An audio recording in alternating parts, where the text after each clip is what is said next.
Hi guys, thank you so much.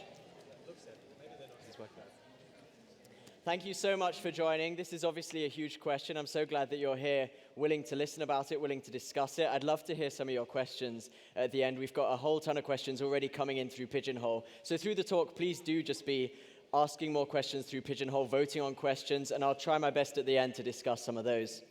I also want to say hi to everyone watching online. Thank you so much for joining us. We hope you found it a helpful day so far. And obviously in this talk, we're going to be talking about something extremely sensitive, so I apologize in advance if I don't manage to do it sensitively enough, but I'll try my best. This is obviously a huge topic, both for us as Christians and in Northern Ireland at the moment. It's obviously a very big political question as well. So thank you again for coming, and we'll try and go through some of the evidence. The reason I'm talking about this today is actually because of my background. So my name is Calum Miller. I work as a medical doctor in Oxford, and I also do research on abortion ethics and policy at the University of Oxford. And really, I didn't really have my mind made up on these sorts of questions. I didn't really feel particularly strongly about it at any point in the past. But I found as I went to medical school that there was a lot that I heard in the political sphere and in the media about abortion and about pro-lifers that I just found to not be true at medical school. There was a lot that was said about the unborn child that I found at medical school wasn't true. And so I became really skeptical of what people in the media were saying, and I wanted to investigate it myself. And so it was actually being at medical school and working as a doctor when I realized the reality of unborn life and embryology and the facts of the science. I realized as a doctor the impact that abortion has both on the unborn child and also on the woman. And that was something that actually just motivated me to speak about it and to put the facts straight and to equip other Christians and other people who want to value both lives, to equip them with the answers and with the evidence that they can use when they talk about such a difficult subject. So, can we get the slides up? Next slide.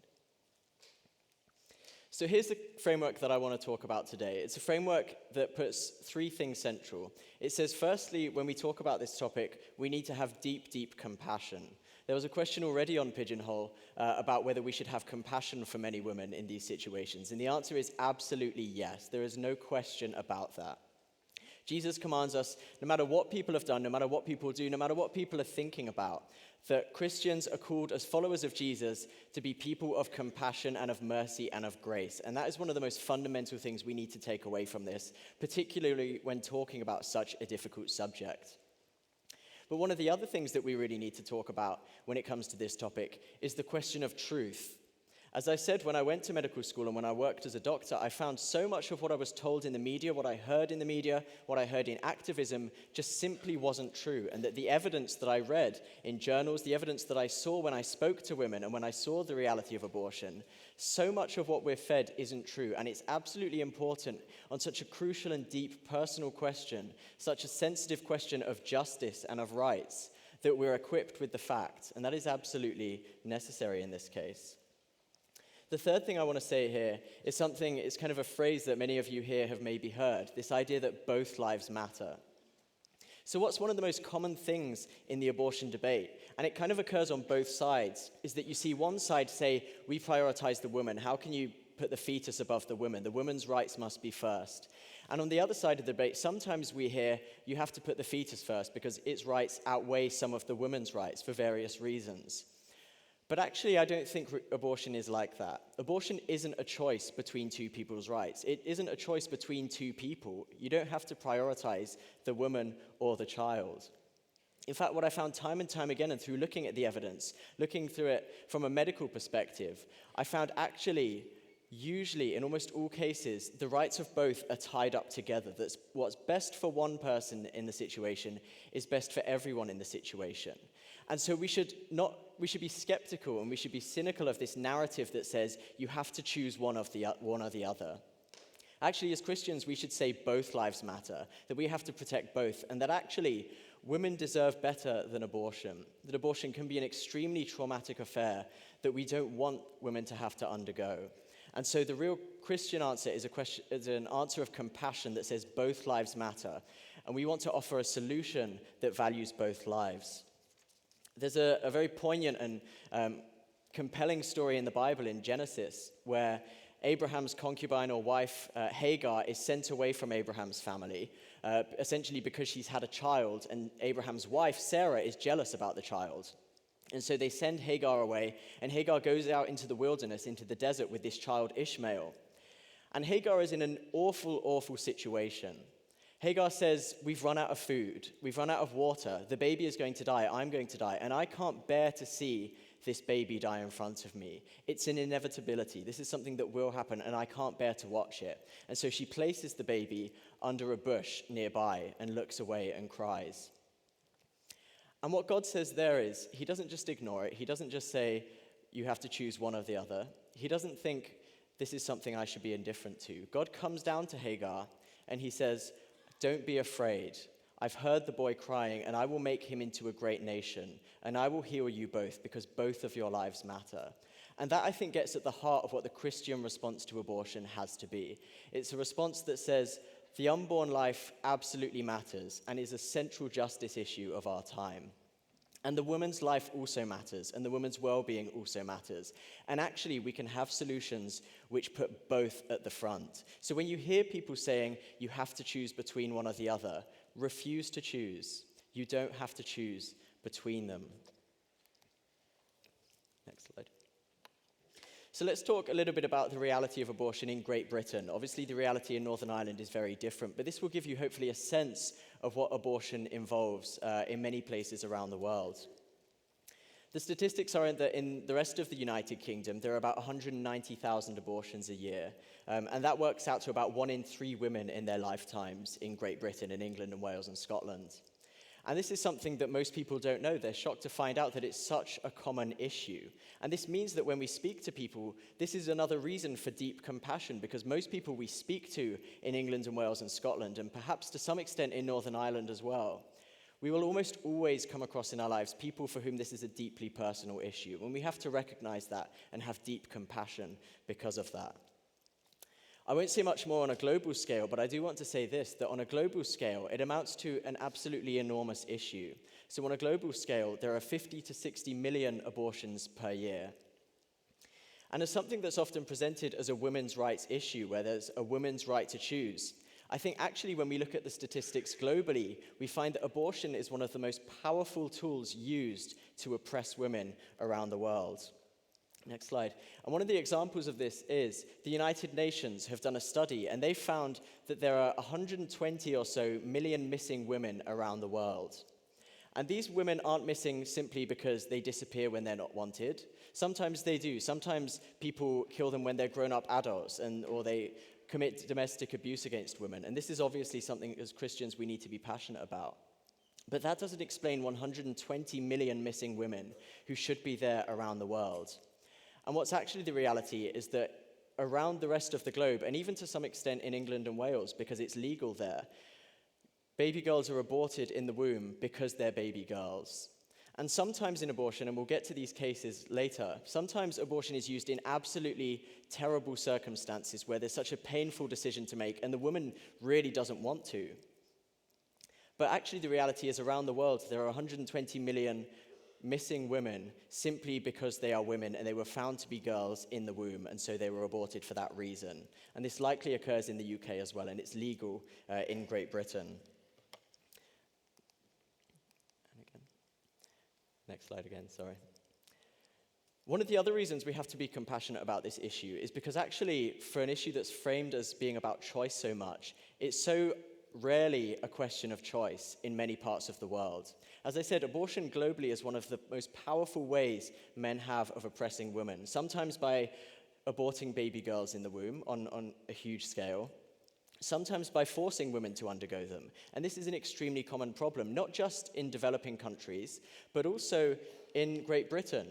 We find there's pressure from family members, from friends, often from doctors if the baby is found to have a disability, and often from abortion providers themselves. And so an independent, neutral report into Marie Stopes, which is one of the top abortion providers in Great Britain, found that actually they set abortion numbers, the numbers of abortions they carried out at their clinics, as a sort of target, that staff at these clinics felt there was a target for numbers of abortions they had to achieve. And so this was a reason for them encouraging women to undergo abortions even when they didn't want to. One of the other reasons that I want to quickly touch on for compassion is that actually, again, when we speak of abortion, we hear so much of it as being about mental health and women's well-being.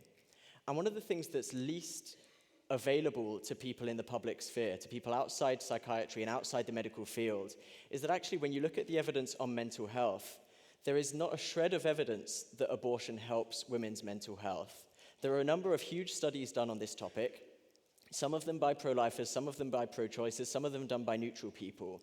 And not a single review in the psychiatry literature, that's the mental health medicine literature, not a single review says that abortion helps mental health as opposed to continuing a pregnancy. And so David Ferguson, who is himself pro-choice, a psychology researcher from New Zealand, he puts it like this: there's no credible evidence to support the research hypothesis that abortion reduces any mental health risks associated with unwanted or unplanned pregnancy. That is, there is no credible evidence at all that abortion reduces the mental health risks of an unplanned pregnancy. But in fact, if we look at the reality and we look at the evidence in more detail, we find that the opposite is true, that actually abortion is associated with much higher rates of all sorts of mental health problems. Some of the main problems in this case are problems of drug abuse, where abortion puts you at a significantly higher risk of drug abuse. It puts you at a significantly higher risk of alcohol abuse, and also anxiety and suicide. And this is something that we don't see in the literature, we don't see in the public sphere because it's not talked about, because often doctors who read this literature are too afraid to talk about it. But actually the reality is this, that abortion is linked with these mental health issues, including suicide, to quite a significant extent. And this is something that means actually if we want to try and pit the woman against the unborn child, we're doing it wrong. Because actually abortion affects both, and abortion commonly harms both.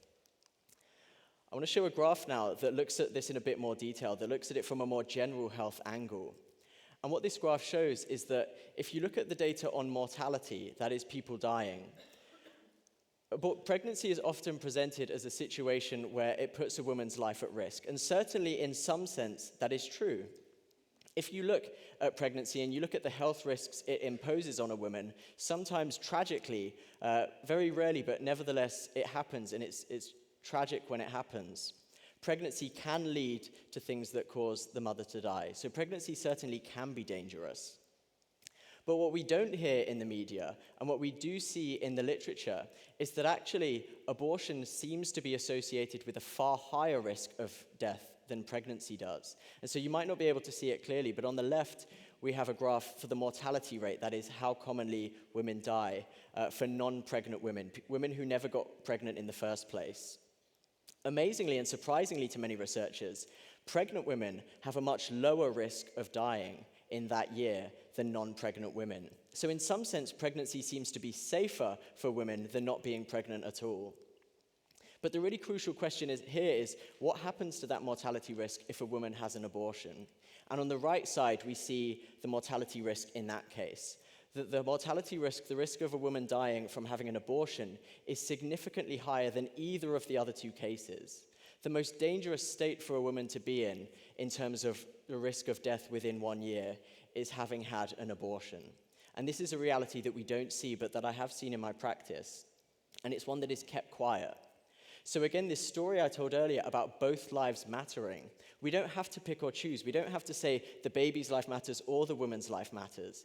Actually, what seems to be best when we actually look at the evidence and we listen to the stories and we look at the clinical practice and we look at the medicine, is that actually abortion seems to be bad for both, and that the life-giving option for both, even though sometimes it's incredibly difficult, and we will talk about this, the life-giving option for both seems to be continuing the pregnancy. And this is some evidence that is widely accepted, not uncontroversially accepted, but widely accepted, and the latest review supports this.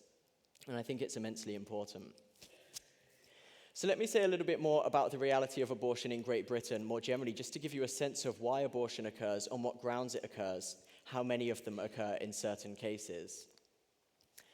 It occurs about 190,000 times a year in Great Britain, and that means it's about 1 in 3 women. A huge number of women are affected by this, and a huge number of men, actually, when you look at the mental health literature. 98% of these, and this is one of the really important figures, 98% of these are done for what we call mental health grounds. And in English law, what mental health grounds for abortion means is that you can have abortion for any reason. So a woman just has to say, this will affect my mental health because of this reason, and she will be granted an abortion.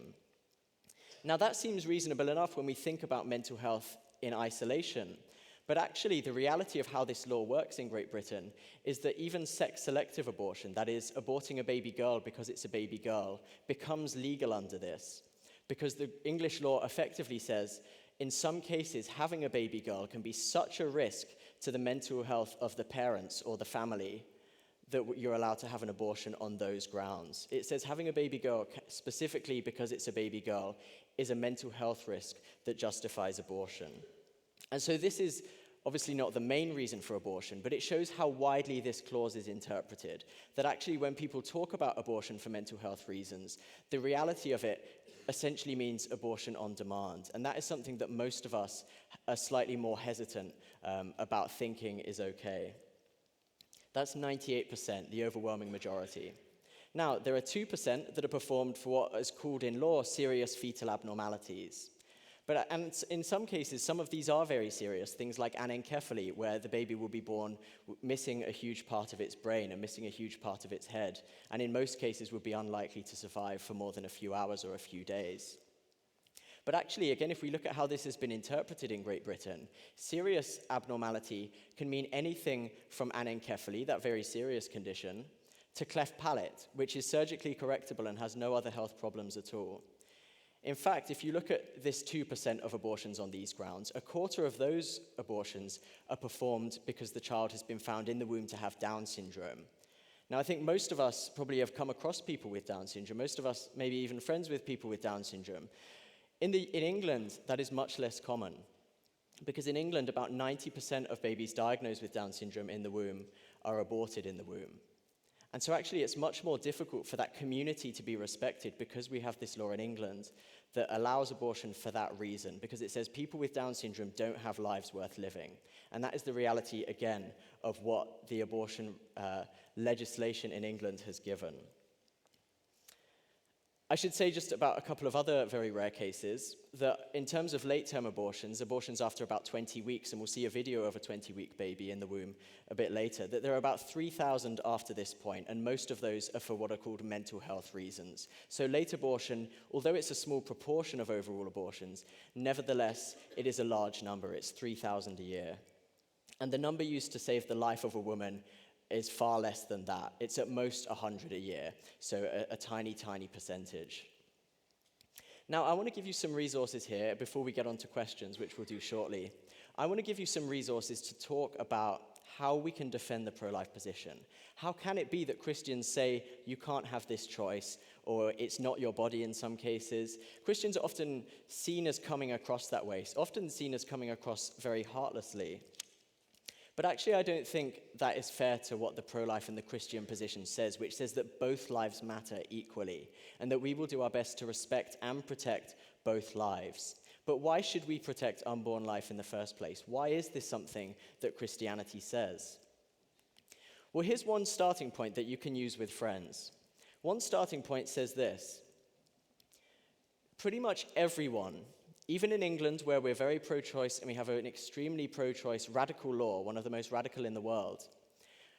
England is an immensely pro-choice country, but even in England, polling suggests that everyone, except for maybe 0.5% of the population, supports some restriction on abortion. So if you go to people who say they're pro-choice, they say, I think it's the woman's right to choose, it's the woman's body, they should have the decision. If you ask them, should it be legal to have an abortion at 39 weeks, where a week before the baby is due, they will almost always say no. Almost always say no, that shouldn't be allowed. Likewise, if you ask people in England, should abortion be legal because in the case of it being a baby girl? Should you be able to have an abortion because the baby has been found to be a girl on a scan? Again, pretty much everyone in England, at least 90% of English people, will say no. Now, why is this a helpful starting point? Because it says, actually, when we think about this issue, it's much more complex than just pro-choice or anti-choice. It's not an issue of one side saying, we want the choice for women, and we will let women have that choice because it's their body in every case. And the other side saying, we don't respect women's choice, we don't respect women's bodies, we don't respect women. What almost everyone actually believes is that it's a very complex question, where sometimes the rights of the woman can be outweighed by the right of the unborn child. When it comes to an unborn child at 39 weeks of pregnancy, almost everyone says the woman should not be able to make that choice. And so if you're speaking to someone about this, one helpful thing to ask at the very start is to say, should abortion be always legal at any point in pregnancy for any reason? And you can give some of these reasons, because it's a baby girl at 39 weeks and so on. And usually they will say, no, some of those shouldn't be illegal. And what you can then say is actually, then it's not fundamentally about choice. It's about the status of that unborn life. Because you're saying, not me, you're saying that in some cases, women shouldn't be able to make that choice. And that's what almost everyone says. Now, there are a few people who do follow that logic to the logical conclusion and say, actually, a woman should be able to make that choice for any reason at any point in pregnancy. But that, according to surveys, is about 0.5% of the population, even in England, let alone in Northern Ireland, where you have much more of a culture of protecting unborn life. So that's a really helpful starting point to get rid of this dichotomy of pro-choice, pro-women's bodies, and anti-choice, anti-women's bodies, recognizing that actually everyone thinks this is a complex moral issue, where if the fetus really is a human being, if it really is a person with the right to life, actually that might, in some sense, outweigh the woman's right to choose. I want to give you an argument now for talking about how we can defend unborn life and why we should think unborn life is valuable. I'm going to give you two arguments. The first is based on human equality, and the second is based on the differences between unborn life and newborn infants. So let's talk about human equality first. The human equality argument just goes like this. It's very simple. It just says the first premise, all human beings have equal rights. All human beings have equal rights. Now, on the face of it, most people would agree with this. Most people say, of course, all human beings have equal rights. That's a foundational point of Western democracy. It's a foundational point of our moral lives and what we believe about human beings, that we believe in equality. We believe in inclusivity. We believe in including people in the human family, whether they're a boy or a girl or different races or different sexualities. We say all people have equal value and equal rights and equal dignity. That's a fundamental commitment that most of us have. And in fact, if we look at when people have denied this in the past, when people deny this premise, this idea that humans have equality, this is when we see the most atrocious crimes against humanity. This is what happened in the Holocaust, when Jews and disabled people and gay men were seen as less than fully human. This is what happened in slavery in the southern United States, because they said that African Americans weren't fully human. Every time in history we have denied a class of human beings that status of full humanity, every time we've denied a class of human beings equality, it has led to the most outrageous, fundamental crimes against humanity. So this premise is absolutely central and is absolutely important. But notice, if we say that this premise is true, what is the implication? Well, it means that if something is a human being, then it has equal rights. It has the same rights as the rest of us. And in fact, what science has shown over the last few decades and perhaps the last century is it's given us such a better look at unborn life to prove that actually unborn children are human beings, and they're human beings from the moment they begin to exist at fertilization. What we've learned just in the last few decades is about the details of embryology, the details of how life develops in the womb. And it's shown us, without a doubt really, that life does begin at conception. And if life begins at conception and it really is a human being, then that means then it has equal rights. It means it really is a human being that we should give the same rights as everyone else. We're not saying we should give it more rights than anyone else. We're not saying their rights outweigh other people's. We're just saying they have the same rights because they're a human being. And so actually, the second premise just says this: fetuses are human beings. This is a fetus at 9 weeks. It might be a little bit difficult to make out. It was just taken from my standard medical embryology textbook. This is a textbook I read at university when I was learning embryology. This is a baby at 9 weeks, and you can see on the left, it already has a head and eyes and limbs, and you can make it out as a human being. In the next picture, you see a baby at 18 weeks, much more recognizably a baby. And in fact, this is only about 4 weeks from when the baby becomes viable, which means that it can live outside of the womb. But at this point in Great Britain, it's still legal to abort this child on the grounds that it's a baby girl. In Great Britain, we effectively have abortion on demand up until 24 weeks. And so at this stage in the pregnancy, where it's clearly a baby, you'd be able in Great Britain to abort it because it's a baby girl and for no other reason. Next, I want to show you a video that just highlights this further, the humanity of the fetus, or the humanity of the baby, if we want to put it in simple terms. And most doctors will call it a baby if the pregnancy is wanted. So in this video, if we can just play it, the baby is about 20 weeks old. Again, this is the time in England, 2 weeks before the baby can survive outside of the womb. And at this point in England, you can get an abortion for literally any reason, including because it's a baby girl. This is something that actually only came out a couple of years ago. In fact, the BBC News for the UK, front page today, I woke up this morning and it had a story with this video in, and it said, "We can now see babies' hearts better on scans." This is clearly a human being. And people who deny that simply haven't looked at the science. They simply haven't looked at the medicine. I met someone the other day who was doing some pro-life work on the streets, and she bumped into someone and said, "Well, when do you think human life begins? When do you think someone has the right? And when do you think it should be illegal to abort a child from?" And she said, "Well, when the heart begins to beat. But before that, of course you can have an abortion." And my friend who had read embryology said, "Well, did you know that the heart begins to beat about 3 weeks into pregnancy, right at the start? And that the overwhelming majority of abortions occur once the heart has started to beat." And the person she was speaking to said, "No, I don't believe that. That's scaremongering." She literally didn't believe what the science says. And that's because the reality of unborn life is so hidden from us so often that we can't see that actually this is human life. This is something that is one of us. It's recognizably human. It's a human child. And because it's a human being, it deserves to have that equality. And so if you look at the NHS website, it will say very clearly, it doesn't say this is a fetus when it's talking about wanted pregnancy. When it talks about abortion, it will say this is just pregnancy tissue or product of conception. But if it's a wanted baby, as we can see, it says your baby at 10 weeks. Sorry, you probably can't make that out. But it says essentially, this is your baby at 10 weeks, very early on in the pregnancy, just a quarter of the way into a pregnancy. It has earbuds, it has limbs that are moving around, it's moving around, it has a heart beating, it's had a heart beating already for about 2 months. This is human life, and doctors have no hesitation about calling it a baby. Even if you go back on the pregnancy section of the NHS website, if you go back to 4 or 5 weeks, very, very early in the pregnancy, it calls it a baby. And doctors have no hesitation about saying this is a baby when they're talking about a wanted pregnancy. So when you hear people talking about it as a fetus or as a parasite or a clump of cells, just point them to what the medicine says. Point them to what the science says. The heart begins to beat at just 3 weeks. This is clearly a baby, and all doctors will call it a baby at this stage in pregnancy if it's wanted and if the woman wants to keep it. And that shows us the reality of unborn life, I think. So just to recap that first argument, and then I'll give a very quick second argument, and then we can have some questions and answers.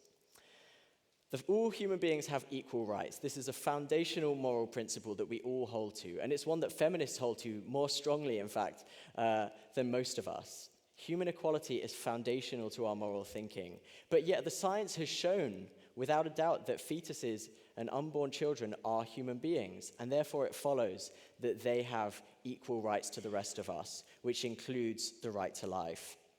Now, just very quickly, I'm going to give you a second angle on this. It's kind of reaching on similar principles, it's building on similar principles, but it looks at it from a different angle, and it says, if you take a fetus in the womb, an unborn child in the womb, and you compare it with a newborn baby, there's nothing different between them that is morally relevant.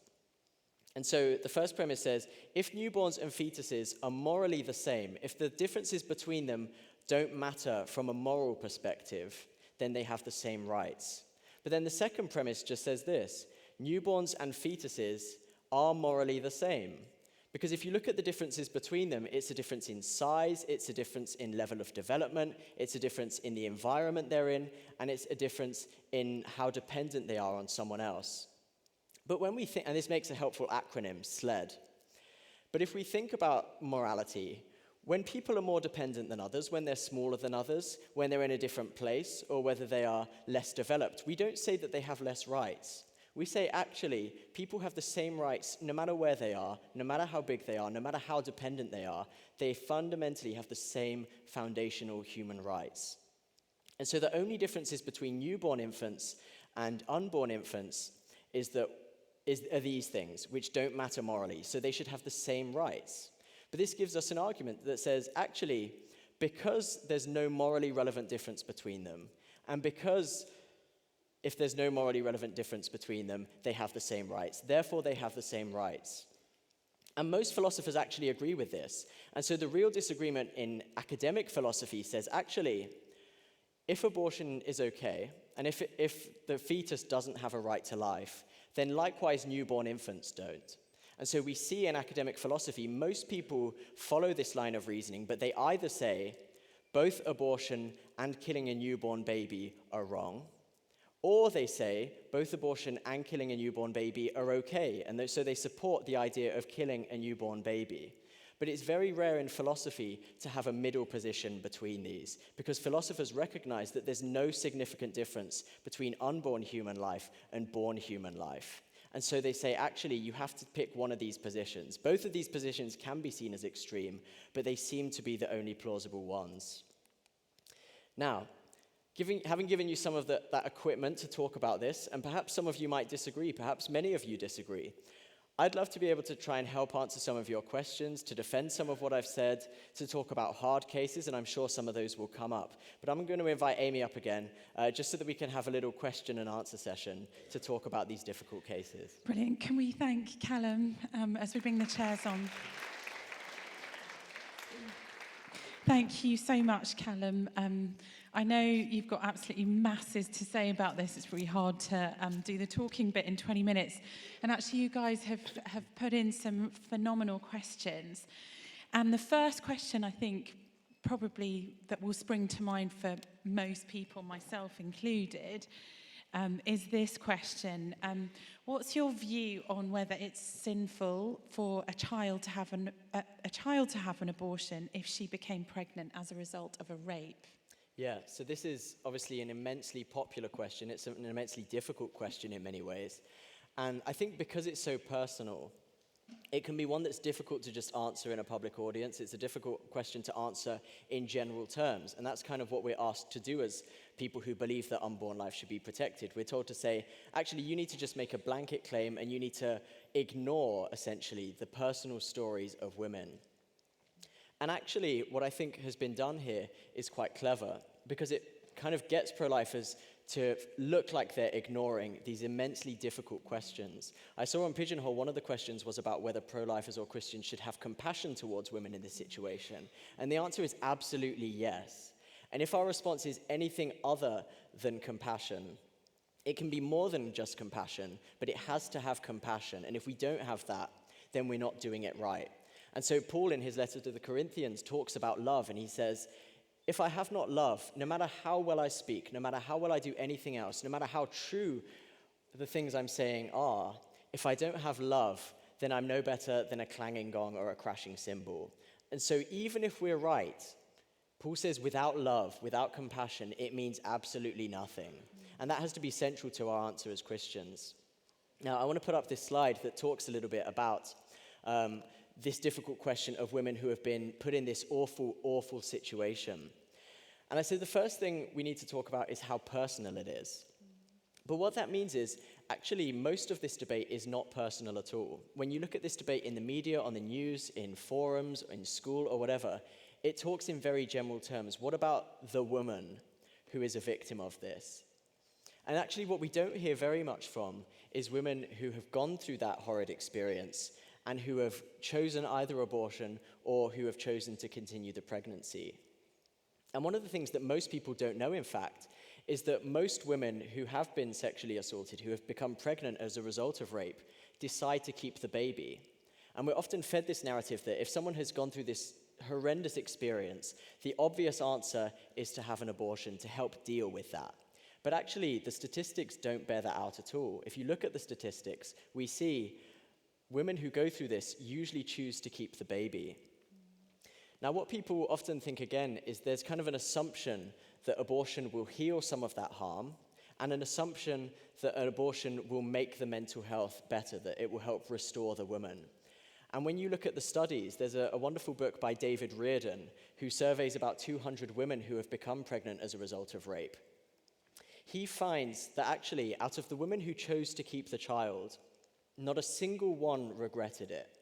Not a single one regretted it. Not a single one, when they had the baby, only saw the baby as a pain in their lives or as a reminder of that traumatic event. Every single woman who carried the baby to term thought that they made the right decision.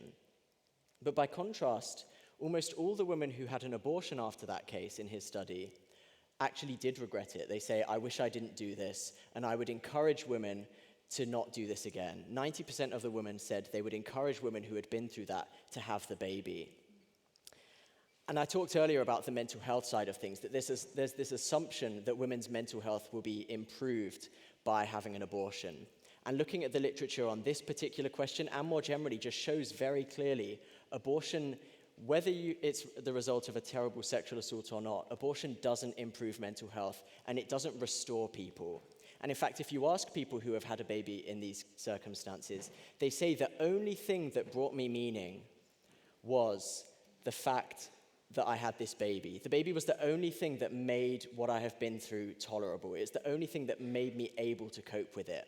And so speaking to those women and hearing from those women, which we don't do when we talk about this, is something that actually when we do it, we see it's not a simple answer. We're often fed the narrative that abortion is the best way to solve the trauma from rape. But when we speak to these women and we hear from these women, and when we look at the evidence, it's a cold word, but it just means lots and lots of individual stories. When we look at those enormous amounts of individual stories, what we see is that abortion never undoes the trauma of the rape.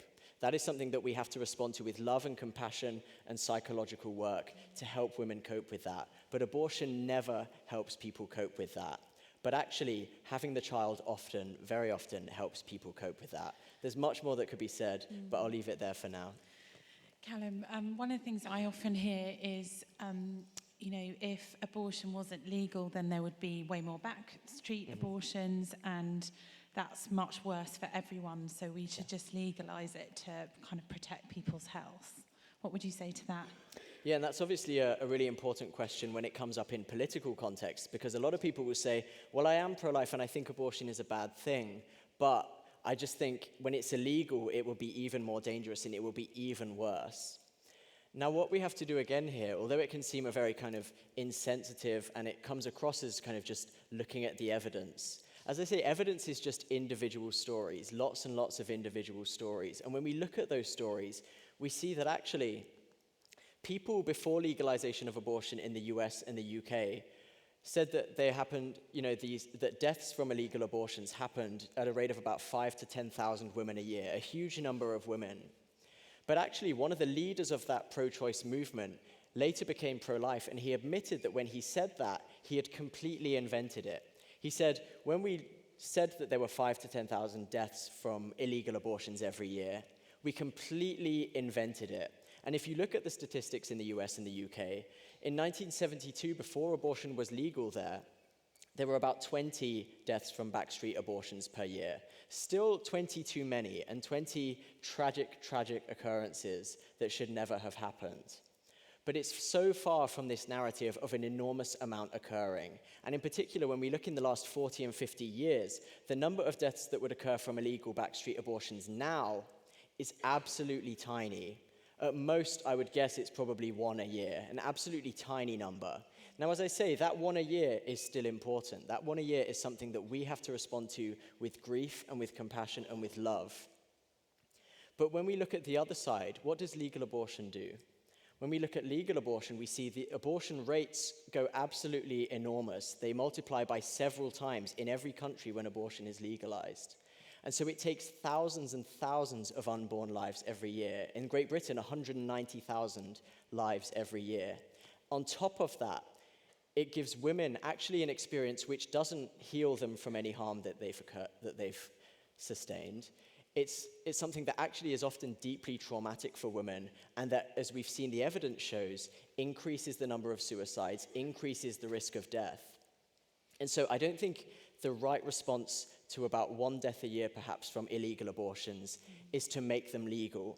Because when we do that, we see more women die from suicide, more women die from other causes, and 190,000 unborn lives in Great Britain die as well. And so I don't think that would be the right response. So we've got loads of questions here, but I'm trying to cover the breadth. Basically, isn't it a personal choice?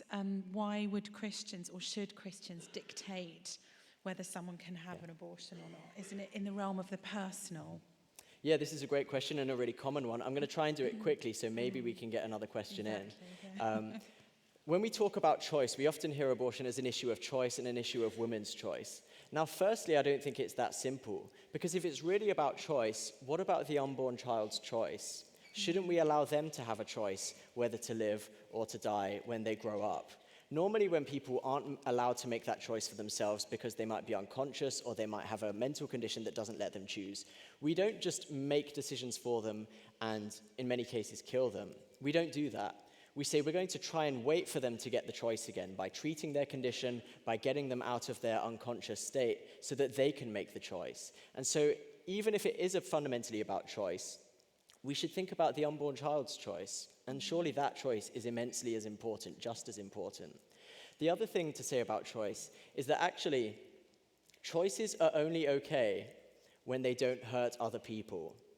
Most of us think that choice is a good thing, and choice often is a good thing. We think that choice is important. But in every sphere of society, whether it's in school, in universities, in the law, in the criminal justice system, we say you can't make choices that hurt other people. And what we've shown, kind of hopefully in the talk that I gave, and what science has shown, is that actually abortion does hurt both the woman and the unborn child. I haven't told you about the kind of details of abortion and what it entails. That is something that you can go away and look at if you want to yourself. But when I looked at it, this is all I'll say, when I looked at it from a medical perspective, when I saw the reality of abortion in medicine, it was clear to me that this was something that inflicted immense harm on an unborn child. And so we don't always allow those choices when they harm other people. And so sometimes choice can be good, often choice can be good, but we do think it's right to step in to protect vulnerable people from the consequences of some people's choices. And so that can be why it can make sense to limit choice sometimes in the case of abortion, because often that choice is to hurt an unborn child and often to hurt the women as well. Thank you, Calum. Sorry, we've got so many more questions. Can I ask you, which balloons are you going to be by Great this question. afternoon? I will be over that way. Okay, I don't know over if by that has a number, but those if you have... balloons at the back. If your question hasn't been answered and you want a one-on-one question, grill Calum, go to those balloons in the break. Thank you so much. Thank you. Dr. Calum Miller, we've really appreciated it. Thank you.